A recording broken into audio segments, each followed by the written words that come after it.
The two most supernatural types in the Pokemon games not only hold interesting and mighty niches, they are also the only types super effective against themselves.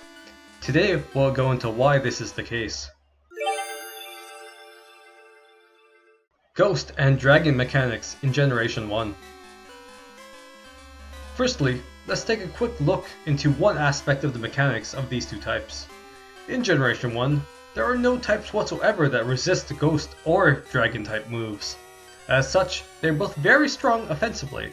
Or rather, they would be if they got any moves. In Gen 1, the only Ghost type moves were Confuse Ray, Nightshade, and Lick. Confuse Ray is a status move, and Nightshade deals damage equal to the user's level, so neither really acts like the average damage dealing move.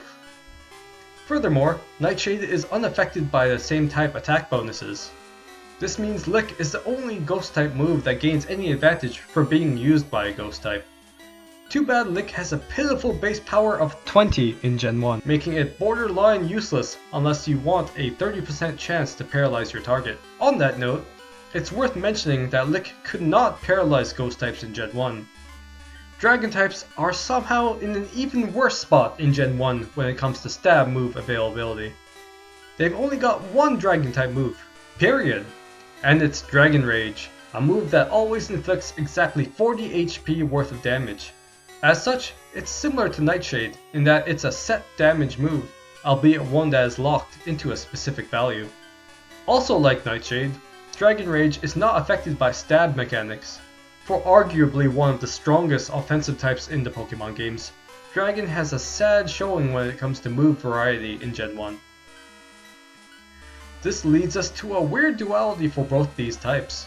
They are both super effective against themselves, but have no real way to deal that much damage to their own kind via moves from their respective types.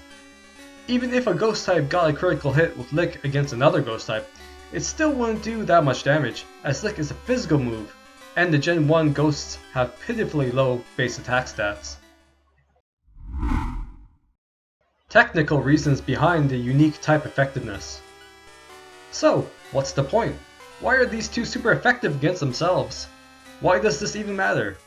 Well, let's continue on the technical notes before moving on to the speculation. On paper, Ghosts and Dragons are overpowered. There are no types that resist Ghost or Dragon moves. Both of these types have very few true weaknesses on the type chart, and both of the respective, yet singular, evolutionary lines end in a powerhouse Pokemon in terms of stats. Gengar and Dragonite are both formidable opponents every time you see them both in-game and in competitive battles. As such, Game Freak needed to give them a weakness that felt appropriate for their rare and unique positions. This led to the "I'm so strong, I can only defeat myself" vibe we ended up with in Gen 1, thematically anyways.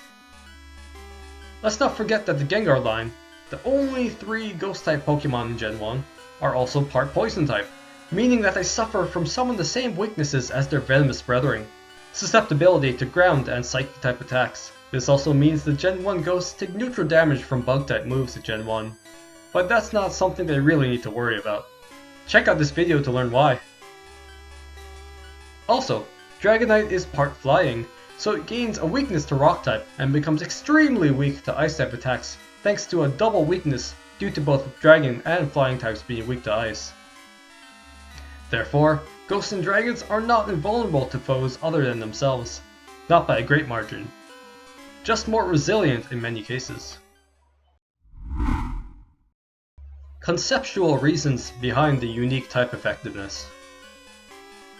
But now let's dive into some speculative territory. Both Ghosts and Dragons are conceptually much more supernatural than other types. Every other type in Gen 1 is based heavily in the physical realm. They all have a predictable origin, and their type-based mechanics reflect this. Fighting types get their strength from their raw power and martial prowess. Fire types wield the might of scorching flames, and so forth. But Ghosts? They, in many Pokédex entries, apparently come from another dimension.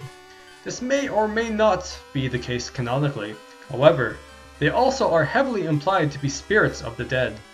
Come on, the type is literally called Ghost, so there isn't even a counter-argument to be made here.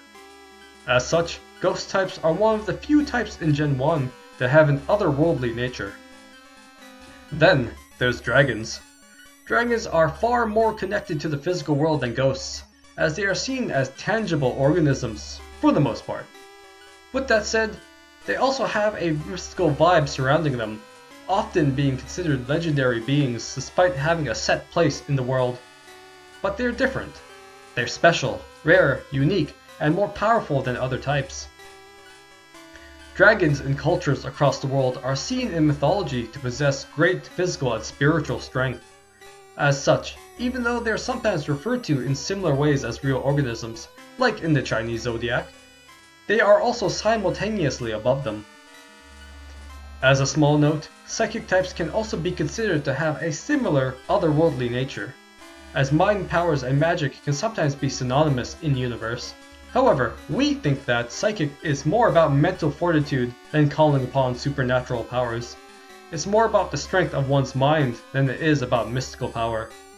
In the end, this makes ghost types and dragon types in Gen 1 stand out due to having otherworldly qualities for very different reasons. What better way to reflect this than to make them both weak and strong against themselves, amidst their resilience to other more common types. Conclusion. In the end, it seems that Game Freak made ghosts and dragons weak to themselves for the following reasons. To make them stand out amongst other types. To illustrate their otherworldly and supernatural nature. To set the stage for future improvements. That last point refers to the fact that the Gen 1 games were gimped by technical limitations. One of these limitations was the amount of data that could be stored on each game cartridge. There were a lot of elements that had to be held back until the next generation, such as held items, menu moves, abilities, and other details. While Game Freak didn't initially know if they'd have a chance to make the Gen 2 games, they did what they could with what they had available. This led to them being able to build upon the scaffolding they set up in Gen 1 by adding the elements they wanted to initially include in the first games to later ones. We can see this through Ghosts and Dragons gaining plenty of new members and moves since Gen 1, and rightfully so. Thank you so much for watching. If you enjoyed this video, please consider liking and subscribing. We'd also love to hear your thoughts, so feel free to drop a comment. Until the next video, happy adventuring, fellow trainers.